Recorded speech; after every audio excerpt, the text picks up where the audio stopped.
اعوذ باللہ من الشیطان الرجیم بسم اللہ الرحمن الرحیم اللہم صلی علی سیدنا محمد معدن الجود والکرم وآلہ وسلم۔ سامعین و ناظرین اکرام، السلام علیکم ورحمۃ اللہ وبرکاتہ۔ آج کا ہمارا موضوع یہ ہے کہ کیا اللہ تعالیٰ کو راضی کرنا بہت مشکل ہے۔ گزشتہ نشست میں بات کر رہا تھا ایک ٹی وی اینکر کی ARY کے، جو آج کل ہے 2020 اگست کا مہینہ ہے، اس وقت تک تو ہے، تو بہرحال وہ اپنی بات کر رہا تھا کسی پروگرام میں مہمان کی حیثیت سے، اپنی کہانی بتا رہا تھا۔ وہ کہتا ہے جہاں بھی میں جاتا تو مجھے اندر داخل ہی نہیں ہونے دیا جاتا تھا، اور یہ ایک مدت تک ادھر گیا ادھر گیا، یعنی مختلف کبھی میں نے پھر کہتا ہے ایک آدمی مجھے ملا، یعنی بڑی سفارش سے ایک آدمی سے میری ملاقات ہوئی جو ٹی وی میں تھا، تو پروڈیوسر تھا، تو سفارش سے اس سے ملاقات ہوئی، تو اس نے اس کو دیکھا، تو وہ کہتا ہے وہ شخص مجھے کہتا ہے کہ میرا 22 سال کا تجربہ ہے اس میں، اور میں تمہیں لکھ کے دیتا ہوں کہ تم اینکر نہیں بن سکتے، جاؤ اپنا کام کرو، کوئی اور کام ڈھونڈو۔ لیکن اس کے سر میں ایک دھن سمائی ہوئی تھی۔ تو بہرحال وہ ایک لمبی کہانی ہے، لیکن وہ کیا ہو گیا، اینکر بن گیا، اینکر بن گیا، اور بظاہر کامیاب لگ رہا ہے بظاہر، کیونکہ اینکروں کو پتہ ہے، جو آپ کو پتہ ہے یا جو بھی ہے۔ تو بات یہ ہے کہ اللہ کو راضی کرنا آج کا جو ہمارا موضوع ہے کہ کیا بہت مشکل ہے۔ دیکھیں، مشکل تو نہیں ہے اس میں۔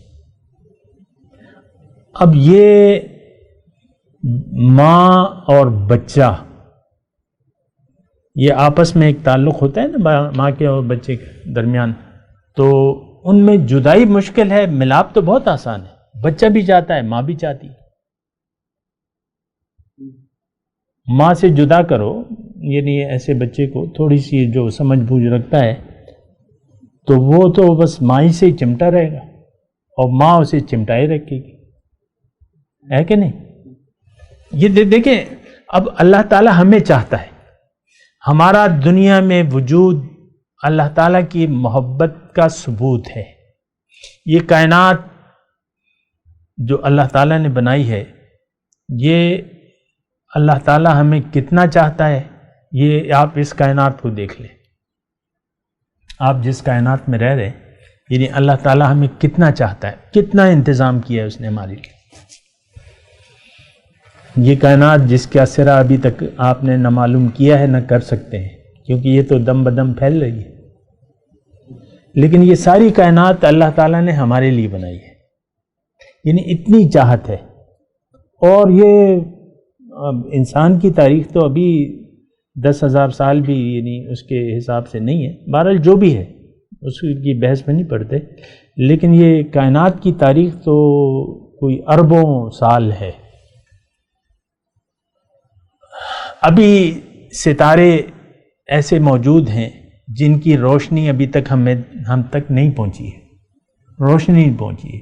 جب سے کائنات پیدا ہوئی ہے، ستارے ایسے ہیں جن کی روشنی اور روشنی کی مقدار اب تو بہرحال میں یہ کہہ رہا ہوں کہ یہ اللہ تعالیٰ کی ہم سے کتنی محبت ہے، آپ دیکھ لیں۔ یہ آم، یہ انگور، یہ کیلے آج کل گھر میں بھی آئے ہوئے ہیں نا، یہ آڑو، ابھی الوجے گزرے ہیں، اور آم تو ابھی تک چل رہے ہیں۔ یہ پھل، آپ پھلوں کی دکان پہ کھڑے ہو جائیں، سبزی کی دکان پہ کھڑے ہو جائیں، اجناس کی دکان پہ کھڑے ہو جائیں، یہ ساری ڈائریکٹ پروڈکٹس ہیں اللہ تعالیٰ کی۔ ایک تو وہ ہے جو آپ بنا لیں نا، تو یہ ڈائریکٹ پروڈکٹس ہیں، یہ کس کے لیے ہیں؟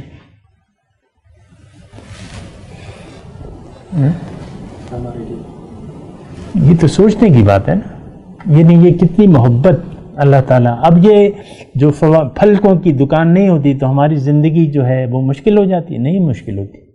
اگر پھلوں کی دکانیں نہ ہوتی، پھل نہ ہوتے، تو کوئی فرق تو نہیں پڑتا، دال روٹی مل رہی ہے بس۔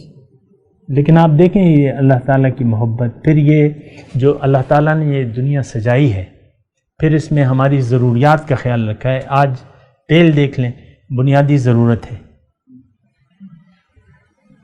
تیل کے کنویں اگر آج خشک ہو جائیں تو آپ زندگی کو دیکھ لیں، یہ چل سکے گی؟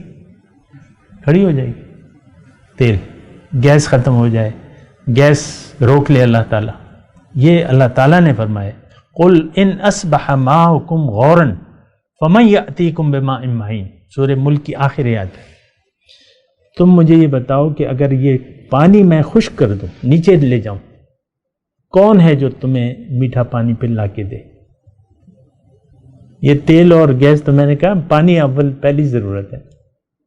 یہاں تو ہر گھر میں بور ہے کہ نہیں ہے، یا کمیٹی کے نل کے، پانی ہے، پانی خشک ہو جائے۔ پھر ایسی چیزیں ہیں جس کا ہمیں احساس تک نہیں ہے۔ اب یہاں ہم سانس لے رہے ہیں تو یہ تو آکسیجن ہے، آکسیجن ختم ہو جائے تو کیا سیکنڈوں میں دنیا ختم ہو جائے گی؟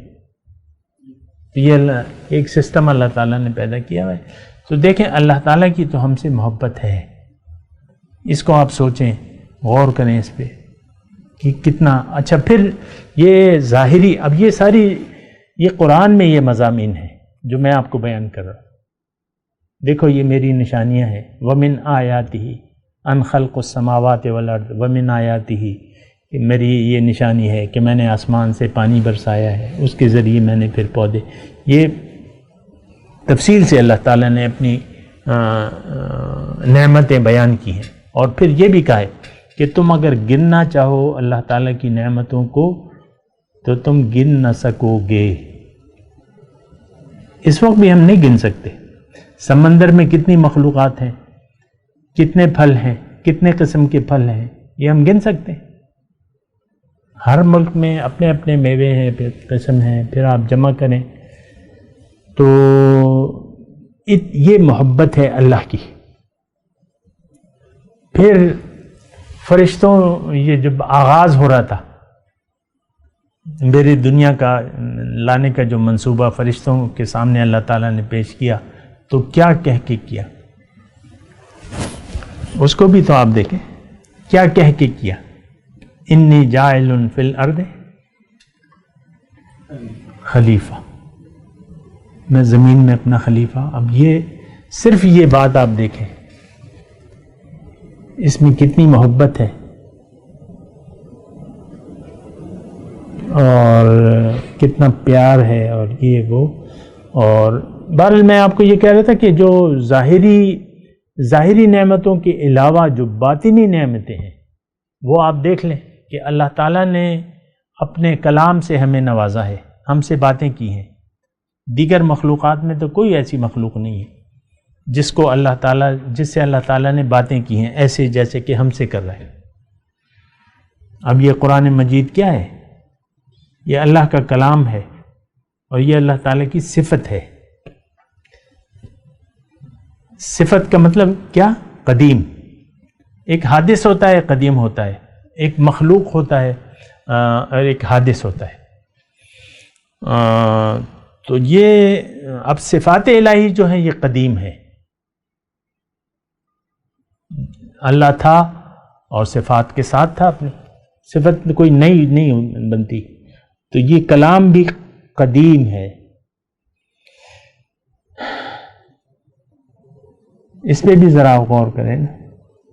یہ کلام الہی جو ہے یہ قدیم ہے، یہ صفت الہی ہے۔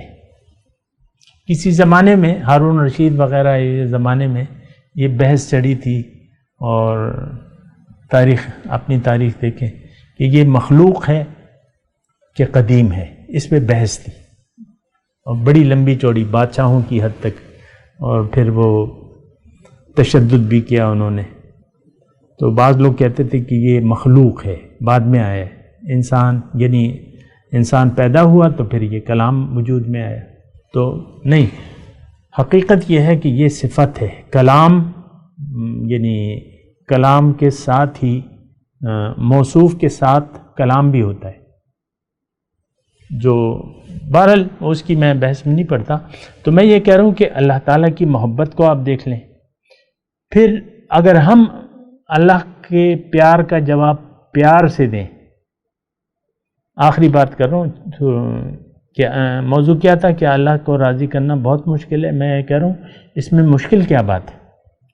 اللہ کو تو ہم سے پیار ہے، وہ ثابت ہے نا، ہے کہ نہیں؟ اب آپ بھی محبت شروع کر دیں تو اس میں کیا مشکل ہوگی؟ ایک حدیث میں سنا کے اپنی گفتگو کا اختتام کروں گا. حدیث قدسی ہے کہ انا عند ظن عبدی بی اذ ذکرنی وانا معه، انا عند ظن عبدی بی وانا معه اذ ذکرنی، میں بندے سے اس کے گمان کے مطابق چلتا ہوں، سلوک کرتا ہوں، اور میں اس کے ساتھ ہوتا ہوں جب وہ مجھے یاد کرتا ہے. اگر وہ مجھے ظاہر میں یاد کرتا ہے، جہر میں کسی کے سامنے، تو میں اسے اگر وہ مجھے اپنے دل میں یاد کرتا ہے، ان ذکرتہ فی نفسی ذکرتہ فی نفسی، اگر مجھے دل میں یاد رکھتا ہے میں بھی اپنے دل میں یاد رکھتا ہوں. اب یہ دیکھیں یہ کہاں تک پہنچ گئی بات. آپ بندہ ایک جو بھی ہو، اور اگر وہ کسی محفل میں یاد کرتا ہے تو میں اسے اس محفل میں اس کا تذکرہ کرتا ہوں جو اس محفل سے بہتر ہے، انبیاء، صلحاء، ملائکہ مقربین جو بھی ہے. تو اچھا پھر وہ حدیث قدسی یہ ہے کہ یہ اگر میرے پاس آتا ہے ایک بالشت، میں ایک ہاتھ اس کے پاس آتا ہوں، اور اگر وہ میرے پاس ایک ہاتھ آتا ہے تقربت الیہ بعن، تو میں دونوں ہاتھ، اور اگر وہ میرے پاس چل کے آتا ہے تو میں اس کے پاس دوڑ کے آتا ہوں. اب کیا مشکل ہو گیا؟ مسئلہ تو ہمارا ہے کہ ہم نہیں چاہتے، مسئلہ تو یہ ہے کہ ہم نہیں چاہتے اللہ کو. ہم کس چیز کو چاہتے ہیں وہ آپ کو معلوم ہے. ہماری چاہت تو ظاہر تک محدود ہے، یہ ہو جائے، وہ ہو جائے، یہ ہو جائے. بھائی میں نے اپنا مکان بنا لیا، بس پیسے بھی بہت ہیں میرے پاس بینک میں، بس چل رہا ہے، کاروبار بھی چل رہا ہے، پیسے آ رہے ہیں، کھا رہے ہیں، بس اللہ کا بہت کرم ہے. اور کوئی چاہت ہے؟ وآخر دعوانا ان الحمد للہ رب العالمین. مولاي صل وسلم دائما ابدا على حبيبك خير الخلق كلهم.